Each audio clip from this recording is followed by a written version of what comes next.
So here's the latest. Pressure mounting on President Joe Biden to prove last week's debate was just a bad night. Worries in the Democratic Party growing after Puck News published a leaked poll which showed Biden's favorability ratings plummeting the most in nearly 3 years. Major Biden donor Charles Myers of Signum Global Advisors writing this: "I'm all in on Biden. His performance in the debate was weak, but his performance as president for 3.5 years has been very strong." Charles, I'm pleased to say, joins us now for more. Charles, great to catch up with you, sir. As you know, for many people, after Thursday night, it's not about the last 3.5 years. It's about the next 4.5 years. And let's run with the Pelosi question. How do we know that was just a bad episode and not just a condition? Yeah, look, I think the president and his team have a lot of work to do to get him out there to show the American people that he is fit, that he is alert, and that he can not only run the rest of this campaign, but that he can govern the country for another 4 years. So, again, I think that they do have work to do. I think what Nancy said is absolutely accurate. And the things are moving a little faster than I expected. I thought they'd have at least 2 or 3. We were telling our clients they'd have 2 or 3 weeks of polling before they would have to make a decision. I thought, this is a personal opinion, I think they've got probably another 5 to 6 days. I think that things are moving much faster against the president, and we'll see. But they are getting him out this weekend into the swing states, and we'll see how he does on the ABC interview with Stephanopoulos. What do you think Chelsea needs to accomplish in those 5 days? What does he need to do? I think he needs to be unscripted and show people that he is fully there and can make decisions, interact with people. I was with him on Friday night in New York, one-on-one at a big event, but then had about a 3 to 4 minute interaction with him one-on-one. He was very together, very alert. So he needs to show that to the American people instead of this perception that has been lingering of him post-debate of someone that is, really out of it. Charles, isn't the damage done, given the fact that people are really questioning whether they're being told the truth, especially from some of his advisors? And you have a number of Democratic congressmen, including one from Texas, now verbally saying that they hope he steps down. Does that mean that there already has been too much to shake his reelection chances? Yes, I'd say a couple things. One, the campaign expected polling, to take a hit, and the Puck stuff that was leaked, was pretty damaging. But again, I think you need to see more than just one poll. You need to see a set of polls over a week or so, and see if they can turn it around. But yes, I think a lot of damage was done. I'm fully on board with that. I understand it. So far, only one sitting member of Congress has called for him to step down. I do think that could be the next shoe to fall, though. Meaning, there's reporting this morning that there's potentially 40 additional elected Democrats that are going to come out and call for him to step down. That is probably the most serious issue, that in addition to further deterioration in polling, because once you've got elected members of your own party asking you to step aside, it's hard to recover from that. There's also a question of who potentially would take his place. And this has been one of the arguments from some people who are saying that, he's the best shot, sort of to your point, because the other potential candidates, whether it's Kamala Harris, whether it's Gretchen Whitmer, whether it's Gavin Newsom, kind of pull similarly in a head-to-head matchup with Donald Trump.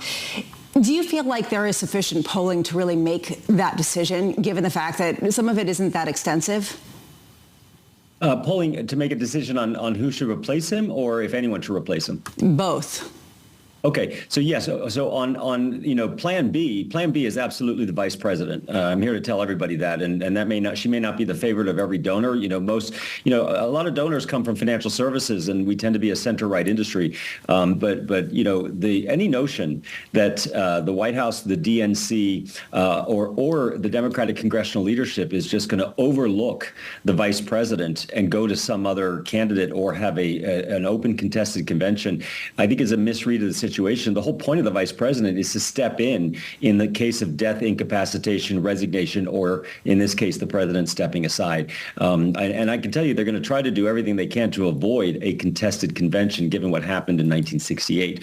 LBJ's VP did ultimately win that nomination. He was so weakened, they lost the White House to Richard Nixon. I think that if Biden steps aside, they will try to engineer it so that Kamala, the vice president, ultimately locks up the nomination. Charles, I think it's worth worth pointing out to our audience that you're wearing two hats in this conversation, as both a donor and an individual running a global advisory firm. And forgive me for saying this, and I hope you take this in the spirit in which it's intended. When you said you had a 5-minute exchange with him, when it's behind closed doors and you tell people that he's sharp, cogent, these are things we've heard a million times, and then we all see him in public, and not just Thursday night, for a length of time now, and we see something else. And I just wonder how much tension there is between you as a donor and the opinion you offer on a program like this and the kind of advice that you're giving to clients right now. Yes, I'm giving the same advice. We've had a base case that Biden would win. We haven't changed that yet because he's still in the race, and Thursday was less than a week ago.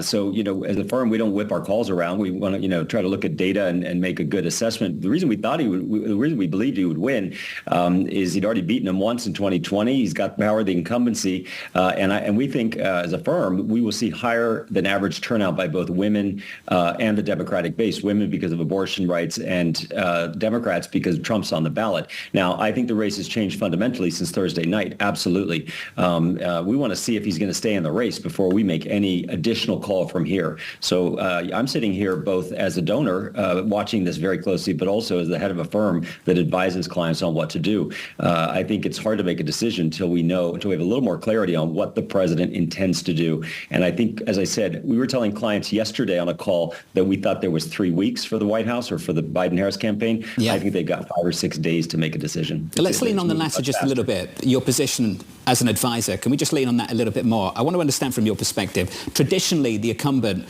would have some advantages. I just wonder if it's actually a disadvantage for Biden. If you think about how 2020 played out, he got to make this a referendum on the former president.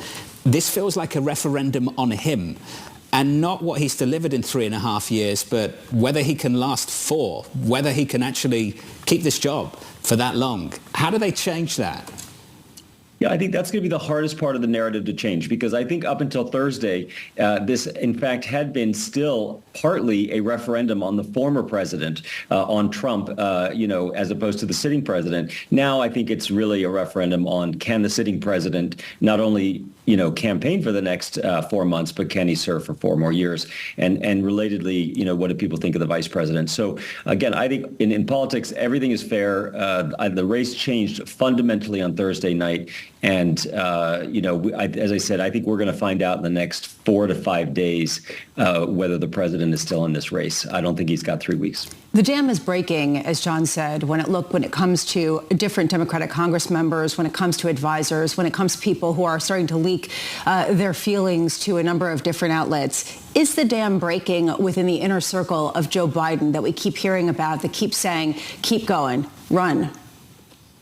So no, I'm not part of the inner circle, but I would, from everything I'm seeing and picking up, is that no, the inner circle, which is his family and his closest advisors and the campaign team who've been with him a very long time, still absolutely believe he should keep fighting. Again, this is a man who's dedicated his entire life to public service and reached the pinnacle of world power. To drop out after a really bad debate or a terrible stumble on the campaign trail, it would be highly unlikely. By the way, I wouldn't advise any politician to drop out after that. There's always a chance to turn things around in a campaign, and they're trying very hard. It's just that, again, the pressure is building faster on him to drop out of the race. And I think that that's probably been a bit of a surprise to the campaign. And I think we will see more electeds coming out saying he needs to. And the biggest risk in a way is his liability down ballot, right, with elected Democrats in vulnerable seats, both in the House and the Senate, in really tough races. That's where we're hearing, and I'm hearing, the most pressure and much more panic, actually, than amongst the donors. I've got 30 seconds left on the clock. Charles, just to fit this in, do you think people are underestimating Kamala Harris? It's almost become a joke. Absolutely. Do you think she can win? Absolutely. Oh, absolutely. Look, Kamala Harris has 3 advantages. One, she'll be totally underestimated. In politics, having low expectations is one of the greatest advantages you could have. Secondly, she gets all the Biden-Harris money, which is not able to be transferred to any other candidate. So she gets the war chest. She'll be very well funded. Third, look at her approval rating with Democrats, 84%. She's much more popular than the president with young voters. She's very popular with black voters, and she'll help drive women, turnout by women. I think people will totally underestimate the vice president. I'd put my money on her. Let's do this again soon. Charles, thank you, sir. Absolutely. Charles Mars there of Signum Global Advisors.